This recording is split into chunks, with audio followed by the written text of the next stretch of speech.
अस्सलाम वालेकुम। क्लियर है? नहीं जी, नेक्स्ट एरिया में एंटर होते हैं। पिछले चैप्टर में हमने देखा है कि पार्टनर्स के आपस में जो रिलेशन है वो किस तरह से हैं। सबसे पहले हमने चैप्टर 11 में देखा कि पार्टनरशिप कैसे बनती है, क्या उसकी बेसिक एसेंशियल्स हैं, कितनी तरह की पार्टनरशिप्स हैं, कितने तरह के पार्टनर्स हैं।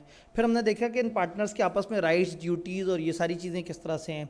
अब हम एंड पे देखने लगे हैं कि पार्टनर्स का बाहर की दुनिया से जो ताल्लुक़ है वो क्या है और किस तरह से करके, तो चीज़ों को थोड़ा सा तेज़ी से लेके चलते हैं।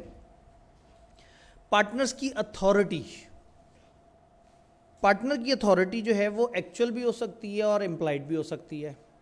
एक्चुअल या एक्सप्रेस अथॉरिटी क्या होगी भला? जो लिखा गया, बोला गया, जो डीड में लिखा जाएगा कि ये पार्टनर्स की जिम्मेदारियाँ हैं तो पार्टनर की वो जिम्मेदारी होगी। और इम्प्लाइड क्या होगी? जो कि उसके एक्शन से नज़र आ रही हो। फर्म में रहते हुए जो जो वो काम कर सकता है वो उसकी इम्प्लाइड अथॉरिटी है। हमने अभी तक पढ़ी थी एजेंट की एक्सप्रेस और इम्प्लाइड अथॉरिटी, याद है? एजेंट की एक्सप्रेस अथॉरिटी ये थी कि प्रिंसिपल ने जो उसे बोल दिया हो या लिख के दे दिया हो कि हाँ भाई ये तुम्हारी जिम्मेदारी है। और इम्प्लाइड क्या थी? एक एजेंट एक बिज़नेस में, नॉर्मली एक बिज़नेस के लिए जो जो कुछ एक मुलाजिम करता है वो सारी उसकी जिम्मेदारी हैं। यहाँ जो पार्टनर्स हैं ना वो सिर्फ मुलाजिम नहीं है, वो मालिक भी हैं। पार्टनर एजेंट भी हैं, प्रिंसिपल भी हैं। तो यहाँ जब हम पार्टनर्स की इम्प्लाइड अथॉरिटी की बात करेंगे तो समझें सारी ही चीज़ें आ जाएंगी। हर पार्टनर अपने फर्म के बिजनेस में रह के क्या क्या कर सकता है ये सब उसके इख्तियार में है। पेपर में अगर सवाल ये आ जाए कि वो क्या कर सकता है, जो लिखना हो लिख दीजिएगा। एक छोटी सी एहतियात मैं आपको बताऊंगा, उसको छोड़ के आप जो भी लिख देंगे वो चल जाएगा। एक मालिक अपना बिजनेस चलाने के लिए जो कुछ कर सकता है, वो परचेस कर सकता है, वो सेल कर सकता है, पैसे जमा करवा सकता है, वो चेक इशू कर सकता है, वो पार्टी से डील कर सकता है, उनसे एग्रीमेंट ब्रीच कर सकता है, उनसे डैमेजेस क्लेम कर सकता है। 100 तरह के काम हैं जो बिज़नेस चलाने के लिए आपको करने पड़ते हैं। तो हर पार्टनर बिजनेस में रहते हुए बिजनेस के बिहाफ पे सब कुछ कर सकता है। तो दिस इज़ नॉट इम्पॉर्टेंट कि आप ये नीचे जो लिस्ट दी हुई है उसे याद करें कि बाइंग एंड सेलिंग करता है, पेमेंट रिसीव करता है, डेट कॉन्ट्रैक्ट करता है, सेटल करता है अकाउंट्स को, सर्वेंट वो करता है, चेक्स वगैरह ड्रॉ करता है जो सामने नहीं लिखा नज़र आ रहा, प्लेज करता है प्रॉपर्टी, फर्म के बिहाफ पे लीगल केसेस वगैरह में जाके लड़ता है।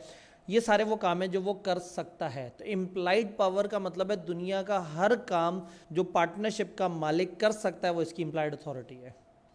तो यहाँ इंपॉर्टेंट ये नहीं है कि वो क्या कर सकता है, आपने ये याद नहीं करना।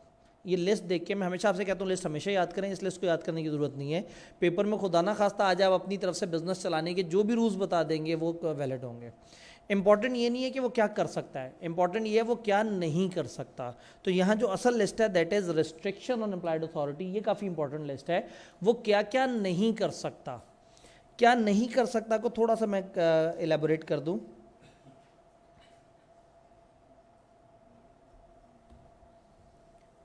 बगैर बाकियों से पूछे, लें जी,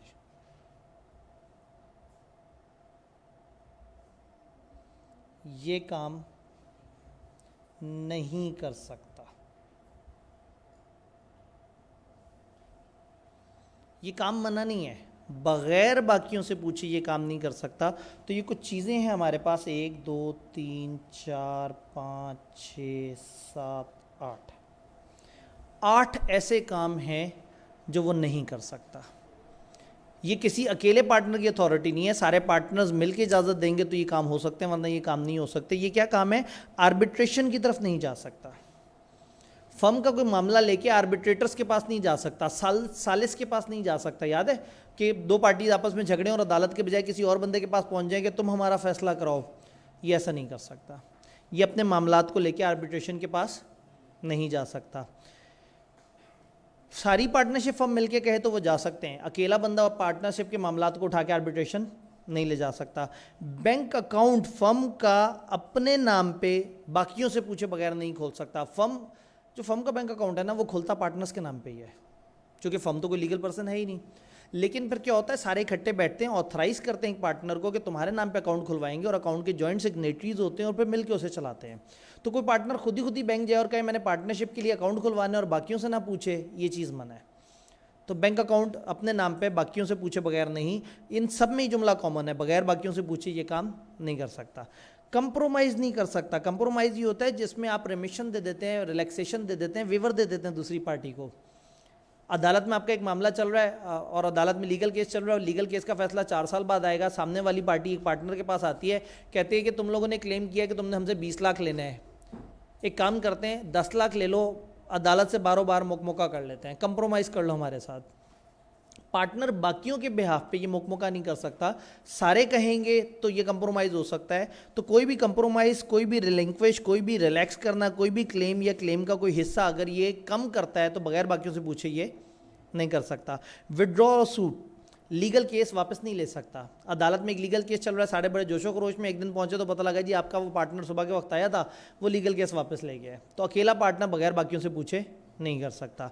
लाइबिलिटी एक्सेप्टेंस, एडमिट नहीं कर सकता कोई लाइबिलिटी। किसी भी लीगल केस में क्या होता है कि पार्टनर सारे कलेक्टिवली कहते हैं हाँ भाई हम कसूरवार हैं, एक पार्टनर खुद ही से जाके कहे कि मैं कसूरवार हूँ, वाकई हमारी फर्म बहुत बुरी है, मैं भी मानता हूँ, आप लगाएं जितना जुर्माना लगाना है हम पे, तो बगैर बाकियों से पूछे आप लाइबिलिटी एक्सेप्ट नहीं कर सकते।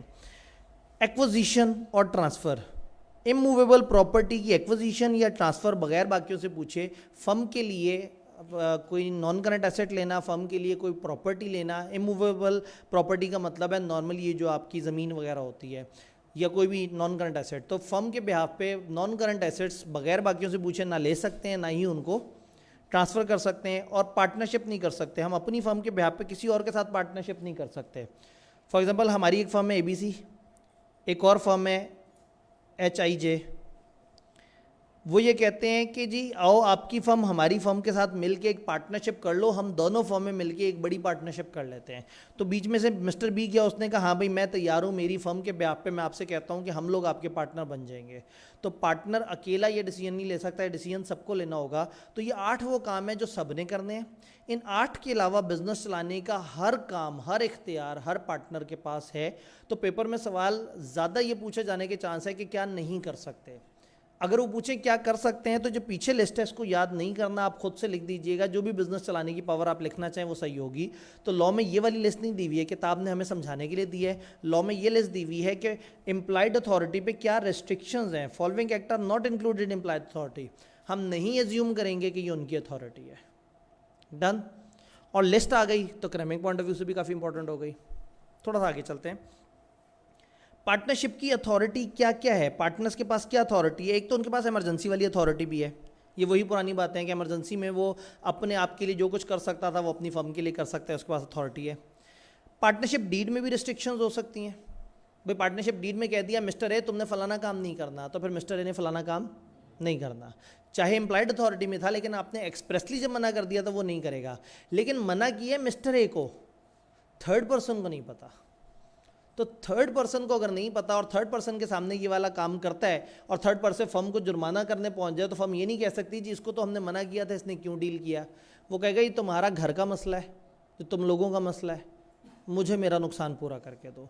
लेकिन अगर थर्ड पर्सन को पता है कि ये चीज़ अलाउड नहीं है, अब अगर वो डील करेगा तो गलत होगा। अच्छा मेरा एक सवाल है, इनमें से कोई काम आप थर्ड पार्टी के साथ करें और उस बेचारे को ना पता हो, तो फिर वो आके क्लेम कर सकता है? क्यों नहीं कर सकता? इनमें से कोई काम हो सकता है उसे ना पता हो कि बैंक अकाउंट वगैरह जो है वो इसके इख्तियार में नहीं है अकेले खुलवाना। ये लिस्ट लॉ ने बताई है और लॉ का पता होना चाहिए। Ignorance of law is not an excuse. याद रखना है किसी सिनेरियो में ये 8 बातों में से कुछ आ गई कि ये हुआ था, तो आपने मुस्कुरा के ही नहीं कहना जी वो बेचारा शरीफ आदमी होगा थर्ड पर्सन, उसे नहीं पता होगा, उसे पता होना चाहिए। तो बाकी केसेस में थर्ड पर्सन तब लायबल होता है when he has knowledge of the fact. लेकिन इन 8 चीज़ों में उसे नॉलेज होना चाहिए, उसे नहीं पता तो ये उसका कसूर है। तो पार्टनरशिप डीड में अगर कोई रिस्ट्रिक्शन लगी हुई है और आपने एक बंदे को रोका हुआ है तो और थर्ड पार्टी को नहीं बताया, तो थर्ड पार्टी आज़ाद है, वो उसमें डील कर सकती है, कोई मसला नहीं। Ratification of action taken by partner outside actual authority. एक बंदे ने अपनी अथॉरिटी से निकल के काम किया और आपको लग रहा है कि पता नहीं उसकी अथॉरिटी थी या नहीं थी, और पार्टनर्स ने मिलकर कह दिया हाँ जी ओके ये इसी की अथॉरिटी थी, तो माना जाएगा कि वो उसी की अथॉरिटी थी। यानी इससे क्या होगा, रेटिफिकेशन से पार्टनर ने एक तो ये डाउट भी ख़त्म कर दिया कि कोई अथॉरिटी थी, और दूसरा ये कि क्या पार्टनर को पता था वो ये काम कर रहा है। तो अगर एक पार्टनर ने एक एक्शन किया और बाकी सारे पार्टनर्स कहते हैं कि हाँ भाई इसने हमारे कहने पे किया है, तो उसका मतलब है कि वो वाकई उनका एजेंट था और वो उन्हीं के कहने पे काम कर रहा था। देन एक बड़ा मज़े का सिनेरियो आता है, नीचे कुछ जुमले दिए हुए जिनको मैंने क्रॉस किया हुआ है। In order to bind a firm, act done or instrument executed by partner or other person on behalf of firm shall be done or executed in firm name or manner implying intention to bind the firm। एक जुमला है जो common sense का है कि अगर एक firm को आप बाइंड करना चाह रहे हैं तो आप वो एक्शंस ऐसे करें कि आप बताएं आप फर्म को बाइंड करना चाह रहे हैं, फर्म के ब्याह पे कर रहे हैं, या इम्प्लाइडली नज़र आ रहा हो कि आपने फर्म में रह के की है। याद है हमने पार्टनरशिप के शुरू में जो बात की थी, तो हमने ये कहा था कि आप जो है वो पार्टनर्स का जो एक्ट है वो कब फर्म का एक्ट कहलाएगा, जब वो फर्म के बिजनेस में रह के किया जाए और जब हालात से नज़र आ रहा हो कि हाँ भाई वो इसी तरह से है। इसी चीज़ को फर्दर एलेबोरेट करते हैं 2 पॉइंट्स। इसको हम कहते हैं effect of admission by partner और effect of notice to active partner. Admission by a partner मैं अक्सर क्लियर करता हूँ कि ये एडमिशन का मतलब एडमिट करना है। फर्म में एक और कॉन्सेप्ट होता है, पार्टनर का एडमिशन हुआ, तो एडमिशन का मतलब पार्टनर ऐड होने को भी एडमिशन कहते हैं। बट यहाँ पे हम बात कर रहे हैं effect of admission by partner. Partner ने एक चीज़ एडमिट की है। भाई हमें एक फर्म का पार्टनर बाहर शॉपिंग करते मिल गया और हमने उसे कहा हाँ भाई तुम एडमिट करते हो कि तुम लोगों की ये जिम्मेदारी है। उसने कहा हाँ, ये एडमिशन फर्म का एडमिशन नहीं है। क्यों? फर्म के प्रेमिसेस में नहीं हुआ। मैं फर्म के प्रेमिसेस में जाके उसको कहता हूँ कि हाँ भाई तुम लोगों का प्रॉपर्टी डीलिंग का काम है, क्या तुम एडमिट करते हो कि तुम मेरा पैसा उठा के उसका सोना खरीद के और मुझे उस पर प्रॉफिट दिला दो? उसने कहा हाँ मैं एडमिट करता हूँ। ये किसका एडमिशन है? उसका ज़ाती एडमिशन है, वो एडमिट कर रहा है, ये फर्म का एडमिट करना नहीं। यानी किसी इंसान का जुमला, किसी इंसान की रिप्रेजेंटेशन, किसी इंसान की स्टेटमेंट उसकी मानी जाएगी या फर्म की मानी जाएगी, ये देखा जाएगा कि ये ऑर्डिनरी कोर्स ऑफ बिजनेस में हुआ है, क्या हालातों वाक़यात से लग रहा है कि जो वो कह रहा है वो फर्म के लिए कह रहा है, या लग रहा है कि वो पर्सनली कह रहा है। बात समझ आ रही है? एनी एडमिशन या रिप्रेजेंटेशन, कोई भी चीज़ एडमिट करना या कोई भी statement made by partner is valid against firm, वो फर्म के हवाले से वैलिड कब होगी?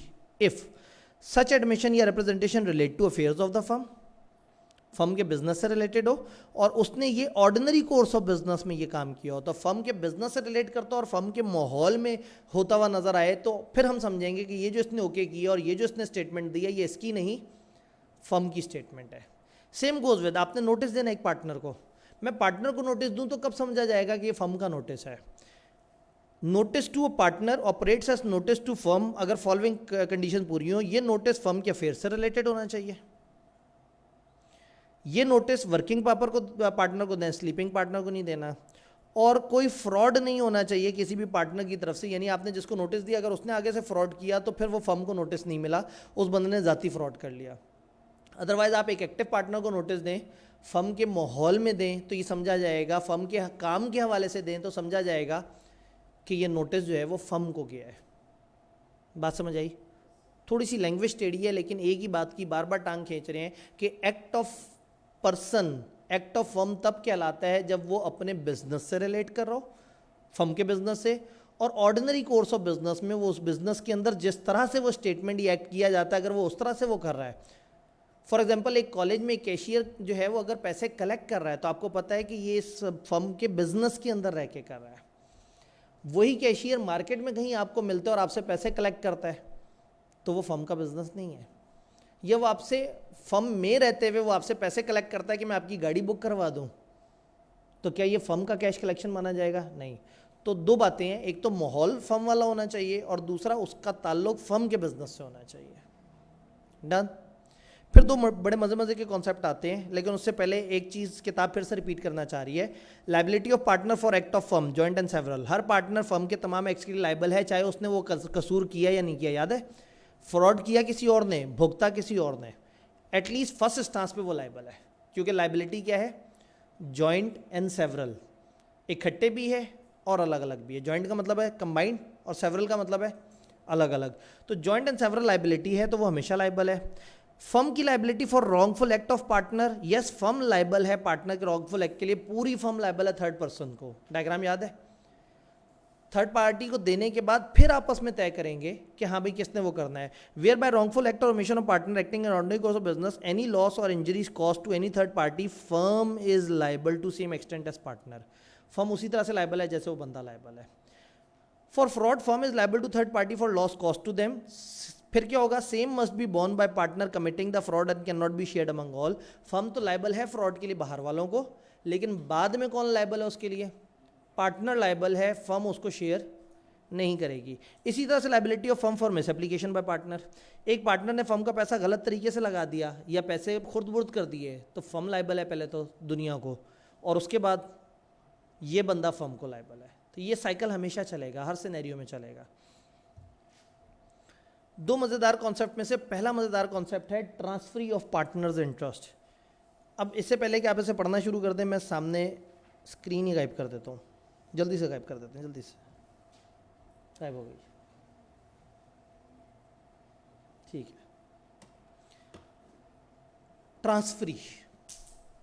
Transferee of partners interest, partners का जो इंटरेस्ट है, ये पार्टनर का इंटरेस्ट पार्टनर का सूद नहीं है, इंटरेस्ट का मतलब है पार्टनर का हिस्सा। कोई भी पार्टनर अगर चाहे तो बाकी पार्टनर्स की मजमूई रजामंदी से अपना हिस्सा किसी और को दे सकता है। दोबारा सुन लें, कोई भी पार्टनर चाहे तो बाकी पार्टनर्स की मजमूई रजामंदी से अपना हिस्सा किसी और को दे सकता है। अब अगर एक शख्स सबकी रजामंदी से अपना हिस्सा किसी को दे दे तो जिसको हिस्सा दिया है वो बन जाएगा ट्रांसफरी। मैं इसकी टिपिकली ऐसे एग्जांपल लेता हूँ कि एक बंदे ने, पार्टनर ने कहा कि मैं चाहता हूँ कि मेरा जो हिस्सा फर्म में आ रहा है वो फलाना मस्जिद को चला जाया करे, तो मस्जिद बन गई ट्रांसफरी। अब सवाल ये है कि क्या मस्जिद पार्टनर है? नहीं, वो पार्टनर नहीं है, वो सिर्फ हिस्सेदार है। उसको क्या मिलेगा? उसको प्रॉफिट का हिस्सा मिलेगा। हर साल ये पार्टनर काम करता रहेगा फर्म में, लेकिन इसका हिस्सा इसके बजाय किसको मिला करेगा? मस्जिद को। वो मस्जिद पार्टनर नहीं है, ना वो आके प्रॉफिट का हिस्सा मांग सकती है, ना वो आके अकाउंट्स देख सकते हैं, ना वो आके कह सकते हैं बंद करो बिजनेस, मुझे मेरा हिस्सा चाहिए। वो सिर्फ ट्रांसफरी हैं। हाँ, लेकिन जब ये वाला पार्टनर फर्म छोड़ रहा होगा तो जो इसका असासों में हिस्सा है वो भी उस मस्जिद को चला जाएगा।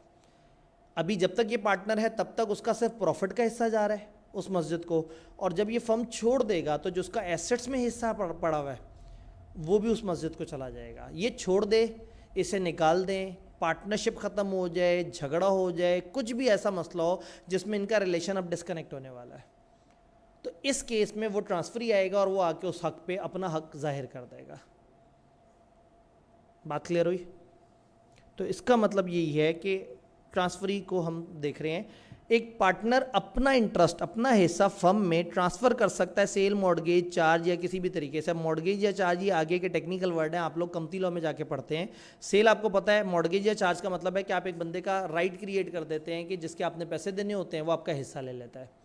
तो आप इन वर्ड्स को इग्नोर कर दें। कोई भी पार्टनर अपना हिस्सा ट्रांसफ़र कर सकता है, पूरा या कुछ हिस्सा ट्रांसफ़र कर सकता है किसी और को, लेकिन सबसे पूछ के।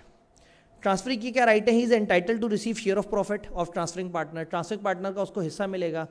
ये दो छोटे छोटे टॉपिक हैं, ट्रांसफरी और एक आगे माइनर से रिलेटेड एरिया है। ये दो बहुत पसंद आई कैप को, तो ये एरिया जो है ना वो मतलब अच्छी तरह से तैयार करने, ज़्यादा लंबे चौड़े नहीं है, लेकिन आई कैप को इस चैप्टर में काफ़ी पसंद है ट्रांसफरी, और इससे जो अगला एरिया हम डिस्कस करने लगे इंशाल्लाह।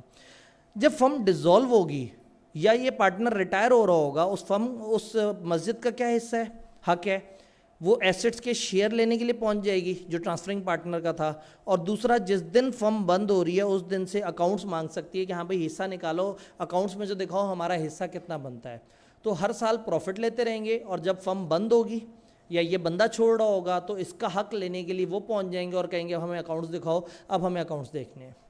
वो मस्जिद क्या नहीं कर सकती? वो पार्टनर नहीं है, वो कंडक्ट ऑफ बिजनेस में इंटरफेयर नहीं कर सकते, वो अकाउंट्स नहीं मांग सकते, वो बुक्स इंस्पेक्ट नहीं कर सकते, वो अकाउंट्स चैलेंज नहीं कर सकते, वो ये केस नहीं कर सकते कि फर्म को बंद कर दें। क्यों? असल पार्टनर मौजूद है।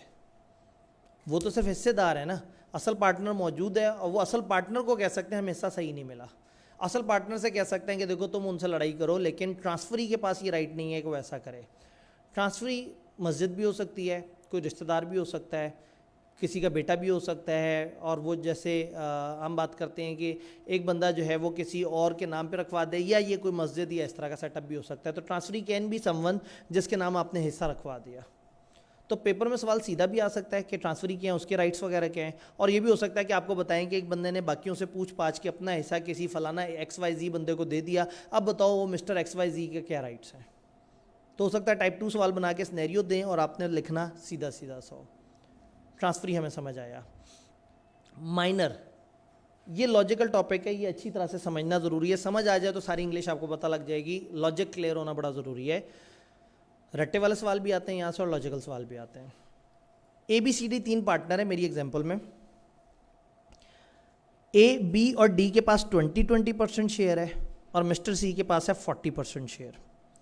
मिस्टर B ने क्या किया कि अपने 40% में से 20% उसने कह दिया कि मैं अपने बच्चे के नाम पे रखना चाहता हूँ। अपने बाकी पार्टनर से कहा कि देखो मैं चाहता हूँ कि मेरा जो बेटा है वो भी पार्टनर बन जाए। पार्टनर्स ने कहा ठीक है जी, आप बड़े पार्टनर, आपकी ख्वाहिश का एहतराम अपनी जगह, लेकिन वो बच्चा अभी 15 साल का है, वो अभी है माइनर, और माइनर पार्टनर नहीं बन सकता। उसने कहा माइनर पार्टनर नहीं बन सकता। उसने जाके चैप्टर 3 याद किया तो वहाँ एक जुमला लिखा था कि पार्टनर नहीं बन सकता लेकिन can be admitted to benefits of partnership. उसने कहा चलो ठीक है, ये पार्टनर नहीं बन सकता, मैं चाहता हूँ इसको पार्टनरशिप के बेनिफिट्स में ऐड कर दूँ। क्या चाहता हूँ कि पार्टनरशिप के बेनिफिट्स में ऐड कर दूँ। पार्टनरशिप के बेनिफिट्स में ऐड करने का मतलब ये है कि आप इस वक्त इस बच्चे को ट्रांसफरी टाइप की चीज़ बना देंगे। ट्रांसफरी और पार्टनर के दरमियान की एक चीज़, ट्रांसफरी जितना हल्का भी नहीं और पार्टनर जितना भारी भी नहीं, सारे मिलके इस बच्चे को इन्होंने आपस में एग्री किया कि जब तक ये बच्चा बड़ा नहीं होता हम इसको पार्टनर नहीं बना रहे, जब ये बड़ा होगा तो ये पार्टनर बन सकता है। आज की डेट में हम इसको बेनिफिट्स में एडमिट कर रहे हैं। कर दिया जी उन्होंने बेनिफिट्स में एडमिट। अब क्या होगा, जब तक वो बड़ा नहीं होगा तब तक हर साल के प्रॉफिट का उतने % जितना सब पार्टनर्स ने तय किया था उस बच्चे को मिलता रहेगा ट्रांसफरी की तरह। जब वो बड़ा हो जाएगा तो उसको मेजर होने के 6 महीने में डिफाइन करना पड़ेगा, क्योंकि हमने उसे बचपन में राइट दे दिया कि जब तुम बड़े हो तुम पार्टनर बन जाओगे। अब बड़ा होके ऐसा नहीं है कि हमारा दिल नहीं करा हम उसे पार्टनर ना बनाए। अब ये हमसे नहीं पूछेगा कोई, उस बच्चे से पूछा जाएगा हाँ भाई तुम बड़े हो गए हो, बताओ तुम पार्टनर बनना चाहते हो या नहीं। उसने कहा जी मैंने नहीं पार्टनर बनना, तो हम उसे कहेंगे ठीक है जी, आज तक तुम्हें हम बेनिफिट देते आए थे, ये लो अब तुम्हारा जो वो हिस्सा है एसेट्स का हिस्सा ये लो और चले जाओ। और अगर वो कहता है मुझे पार्टनर बनना है तो फिर उसे हम कहेंगे कि फिर पार्टनर बनना है तो फिर पार्टनर्स की तरह दुख भी सहो। उसने कहा जी वो दुख क्या है। उन्होंने कहा तुम थे माइनर और तुम्हें हमने एडमिट किया था बेनिफिट्स ऑफ पार्टनरशिप में।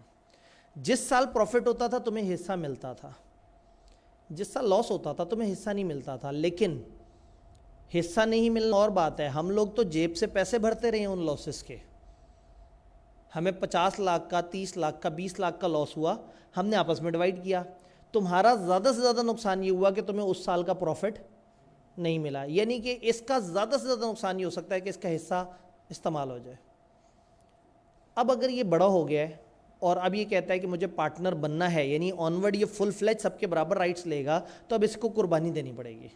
कुर्बानी ये है कि जिस दिन से हमने इसको बेनिफिट्स में ऐड किया था 3 साल पहले, तब से लेके आज तक के जो लॉसेस का शेयर है इसे वो भी भरना पड़ेगा। रेट्रोस्पेक्टिव होगा। अब ये बैक डेट से जो जो लाइबिलिटी उस वक्त इसने एज्यूम नहीं की उस वो लाइबिलिटी पहले ये सबको अदा करेगा कि देखिए जी जब मैं बच्चा था तो आपने बड़ा ख्याल रखा और आपने मेरे ऊपर ये जिम्मेदारी नहीं डाली, अब मैं चाहता हूँ कि मैं आगे बढ़ के आपके बराबर शामिल हूँ, तो उस ज़माने में जो चीज़ें मैंने शेयर नहीं की थी वो मैं शेयर करता हूँ। कहने का मतलब है पार्टनर बनने की कुर्बानी है। कुर्बानी ये है कि इसको डे 1 से लाइबिलिटीज़ का भी शेयर होल्डर होना पड़ेगा। और अगर ये पार्टनर नहीं बनता तो हम कहेंगे कि माइनर को आप इंसॉल्वेंट डिक्लेयर नहीं कर सकते, माइनर को माइनस में नहीं ले जा सकते, माइनर का बड़े से बड़ा नुकसान हो सकता है उसका हिस्सा। एक जुमला था जो पीछे हम लोगों ने स्किप कर दिया था, तो माइनर को उसके हिस्से से ज़्यादा पाबंद नहीं कर सकते। जिस भी साल बड़ा लॉस हुआ होगा, पार्टनर इसको प्रॉफिट नहीं मिला होगा और बाकियों को जेब से भरना पड़ा होगा, माइनर जेब से नहीं भरेगा। लेकिन अगर इसने डिसाइड कर दिया मैं पार्टनर बनना चाहता हूँ, तो पिछले सालों के पहले अभी भरे, बन जाए पार्टनर, और ऑनवर्ड अब जब नफ़ा नुकसान होगा ये दोनों का हिस्सेदार होगा। बात समझ आ रही है। अब सवाल ये है कि इसने जो डिसीजन लेना है वो कब लेना है। वो डिसीजन इसने लेना है जब ये मेजर हो जाए। हो सकता है ये बड़ा हो जाए और इसे पता ना हो कि मेरे पास मैं फ़लाना पार्टनरशिप में एडमिट हुआ हूँ। हो सकता है इसके फादर ने एक बैंक अकाउंट खोला हुआ, उस बैंक अकाउंट में अलग अलग जगह से पैसा आता हो, तो इसको मेजर होने के 2 साल बाद 20 साल की एज में पता लगे कि मैं तो फ़लाना पार्टनरशिप में पार्टनर हूँ। तो जैसे ही पता लगेगा वहाँ से काउंटर शुरू हो जाएगा। 6 महीने में इसको डिसाइड करना होगा, पब्लिक नोटिस देना होगा, अखबारी नोटिस देना होगा कि मैं पार्टनर बनना चाह रहा हूँ या नहीं। अगर ये 6 महीने खामोश रहता है और कुछ नहीं कहता तो लॉ ये कहता है कि वी एज्यूम कि ये पार्टनर बन गया है, नेगेटिव कन्फर्मेशन। अब कहीं आपके ध्यान में ये तो नहीं आ रहा कि लॉ ने नेगेटिव कन्फर्मेशन मना की हुई है, कॉन्ट्रैक्ट एक्ट ने नेगेटिव कन्फर्मेशन मना की है, और हम जो लॉ पढ़ रहे हैं उसका नाम है पार्टनरशिप एक्ट। पार्टनरशिप एक्ट में अगर कॉन्ट्रैक्ट एक्ट से कुछ हट के है तो वो फॉलो होगा, खामोश है ये तो कॉन्ट्रैक्ट एक्ट की बातें चलेंगी। तो यहाँ नेगेटिव कन्फर्मेशन है, अगर ये बंदा 6 महीने तक कुछ डिसीजन नहीं लेता तो this would automatically be assume कि ये पार्टनर बन गया है। तो जिस दिन इसने पब्लिक नोटिस देना है उस दिन तक इसे माइनर काउंट करेंगे। अब भले वो 20 साल का हो गया, हम इन 2 सालों में भी उसको माइनर काउंट करेंगे। और 20 साल का होकर कहता है मुझे नहीं आना पार्टनरशिप में, तो 20 साल तक सिर्फ बेनिफिट्स मिलेंगे और उसके बाद जो है इसको हिस्सा मिल जाएगा, चला जाएगा। इसका मतलब है माइनर जब बड़ा हो जाए, 18 साल का हो जाए, तो वो खामोश रहे, पहले हालात वाक़यात देखे कि मेरी फर्म किस तरफ जा रही है। अगर अच्छाई की तरफ जा रही है तो कहते हैं मैंने पार्टनर बनना है, और अभी हालात ख़राब हैं तो सोचे चलो 3-4 साल तक खामोश रहता हूँ, लॉस एक ख़ास लेवल से ज़्यादा तो आएगा ही नहीं मेरे ऊपर, सिर्फ मेरा हिस्सा मुझे नहीं मिलेगा। और जैसे ही फर्म प्रॉफिट में आई मैं कह दूंगा हाँ भाई मुझे पता लग गया है, मैं पार्टनर बन जाऊँ।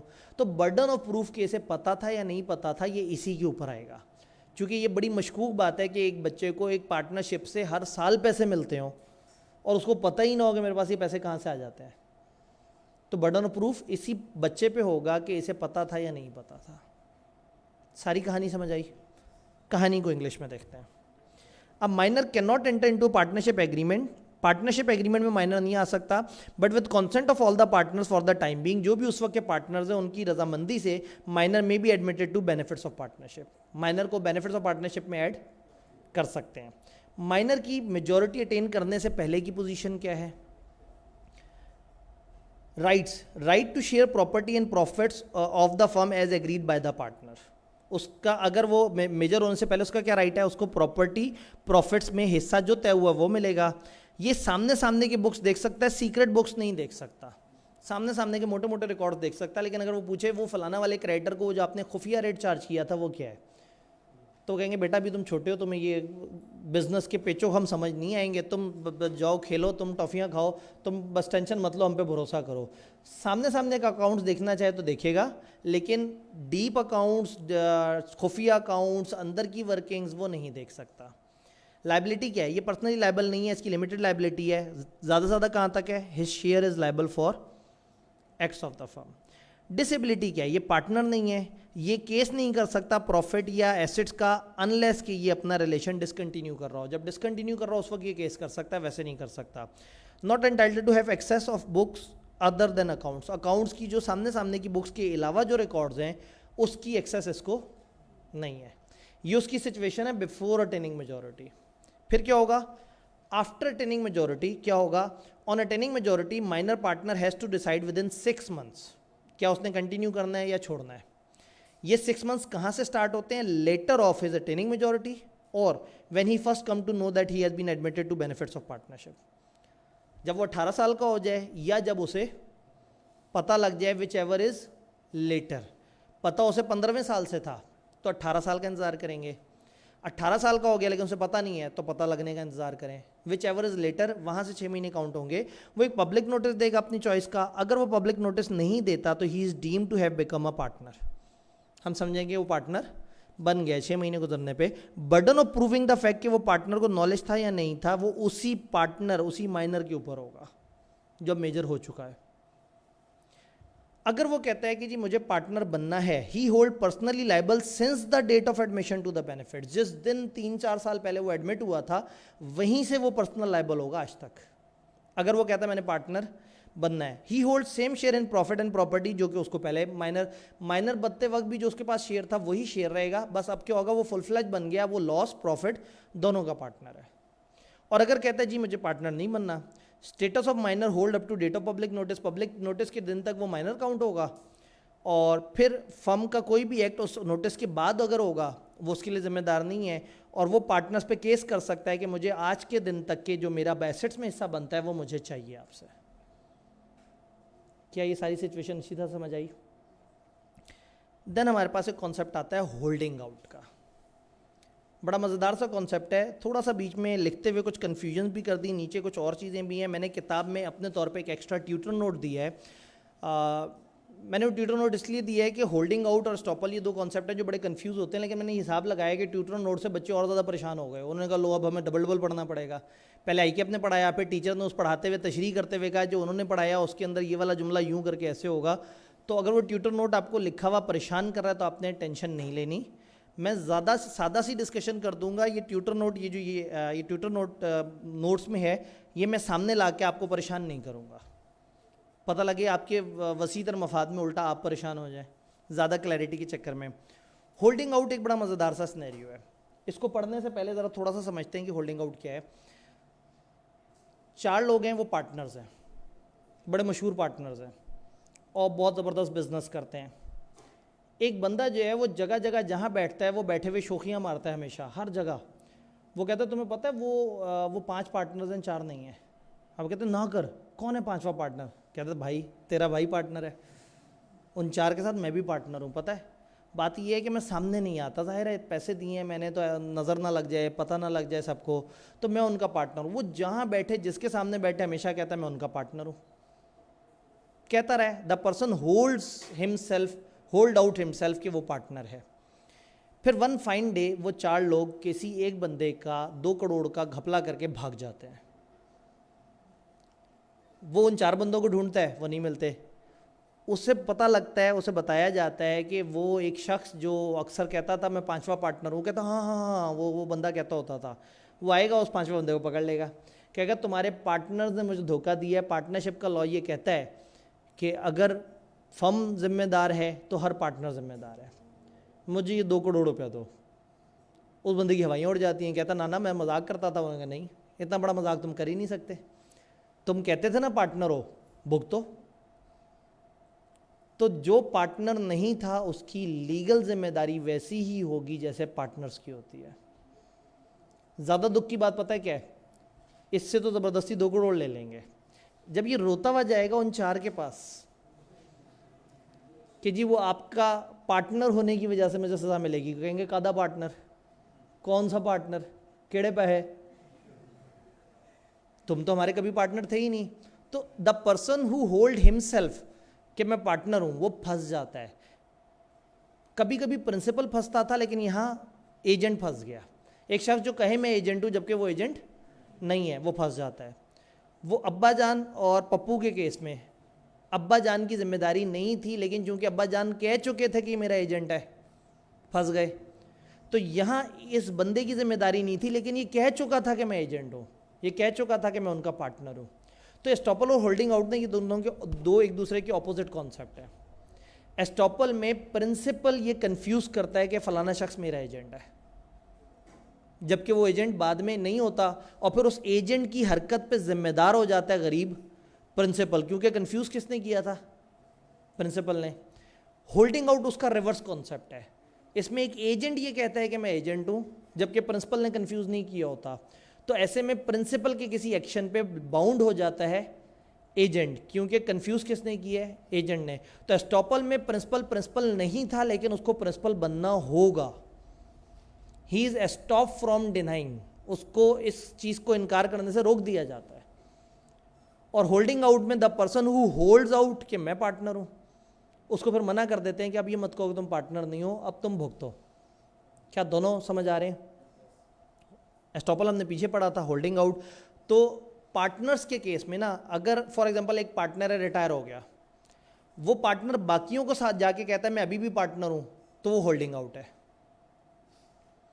और अगर आपने किसी को नहीं बताया कि हमारा पार्टनर नहीं रहा और आप जिम्मेदार हो रहे हैं, आप एस्टॉपल की वजह से जिम्मेदार हो रहे हैं, तो एस्टॉपल और होल्डिंग आउट मिलजुल के चलते हैं। तो ये चीज़ें कई दफ़ा कंफ्यूज हो जाती हैं। अगर पेपर में कभी अलग से सवाल आए कि दोनों में फ़र्क बताओ, तो एस्टॉपल में कंफ्यूज प्रिंसिपल कर रहा है और होल्डिंग आउट में एजेंट या जो एज्यूम पार्टनर है। तो ये वाली सारी बातें यहाँ लिखी हैं, लेकिन मैं सामने नहीं दिखा रहा, बातें मैंने फिर भी सारी कर ली हैं, अपने ज़मीर पे मैंने बोझ रहने नहीं दिया। होल्डिंग आउट समझ आ गया। अ पर्सन हु एक्सप्रेसली और इम्प्लाइडली रिप्रेजेंट हिमसेल्फ, एक्सप्रेसली या इम्प्लाइडली अपने आप को शो करता है, और knowingly permit himself to be so represented to third party, या वो खुद नहीं शो करता, साथ उसके 4 दोस्त कहते हैं आपको पता है कि ये कौन है, ये उनका 5वां पार्टनर है, और आप मुस्कुरा रहे होते हैं उस लकी की तरह। वो जो एक सवाल में एक लकी मुस्कुरा रहा था, तो अगर आप डायरेक्टली कहते हैं कि मैं पार्टनर हूँ या आप अपने आप को इस तरह से रिप्रेजेंट करवाते हैं तो फिर बाद में आप ये करेक्टर से बाहर नहीं निकल सकेंगे. That he is a partner is called partner by holding out. If third party gives credit to firm, partner by holding out shall be liable just like. किसी भी पार्टनर की तरह partner by holding out liable हो जाएगा. In order to render person liable as partner on grounds of holding out के तहत किसी को पार्टनर कहलवाने के लिए क्या होना चाहिए, या तो ही मस्ट हैव स्पोकन और written by his conduct represented himself to be a partner, या तो बोला हो या लिखा हो या किसी तरीके से उसने लोगों को ये शो किया हो अपने एक्शन से कि मैं पार्टनर हूँ, इसके कहते हैं डायरेक्ट रिप्रेजेंटेशन. या must have knowingly permitted himself to be represented, किसी और को अपने सामने बोलने दिया हो और उसने कहा हो ये पार्टनर और उसने एतराज़ ना किया हो, तो या डायरेक्टली इसने शो किया हो मैं पार्टनर हूँ, या इसके सामने डिस्कशन हुई और इसने इनकार ना किया हो indirect. Other person must have acted on faith of representation, अगले बंदे ने उस बात पे भरोसा भी किया हो. वेदर और not person representing knowing the representation has reach other person, अब ये बोल रहा है चाहे इसे पता ही नहीं पता कि मेरी बात दूसरे तक पहुंची है, लेकिन अगर उस बंदे ने भरोसा कर लिया और इसकी बेस पे को क्रेडिट दे दिया तो फिर ये जिम्मेदार है. साइलेंस भी होल्डिंग आउट कहलाएगा. आपके सामने बात हो रही है, आप पार्टनर हैं और आप खामोश बैठ के तरदीद नहीं कर रहे, तो इसका मतलब है कि आप पार्टनर हैं. अब चाहे आप पार्टनर हैं या नहीं हैं, आप पार्टनर्स की जिम्मेदारी है पार्टनर्स वाली, एसेट कुछ नहीं, बेनिफिट कोई नहीं. तो principle of holding out retiring partner में भी अप्लाई करता है, लेकिन वो कहते हैं कि डिजीज़ और इंसॉल्वेंट में नहीं अप्लाई करता है. डिजीज़ तो वैसे ही मर गया, इंसॉल्वेंट बेचारा जो है उसकी सिचुएशन ही ऐसी नहीं है कि वो कोई इस तरह की कमिटमेंट कर सके. तो होल्डिंग आउट का मतलब है जिसमें एक पार्टनर अपने आप को होल्ड आउट करता है कि हाँ भाई मैं पार्टनर हूँ. बात समझ आई? तो ये चैप्टर ख़त्म हुआ. वक्त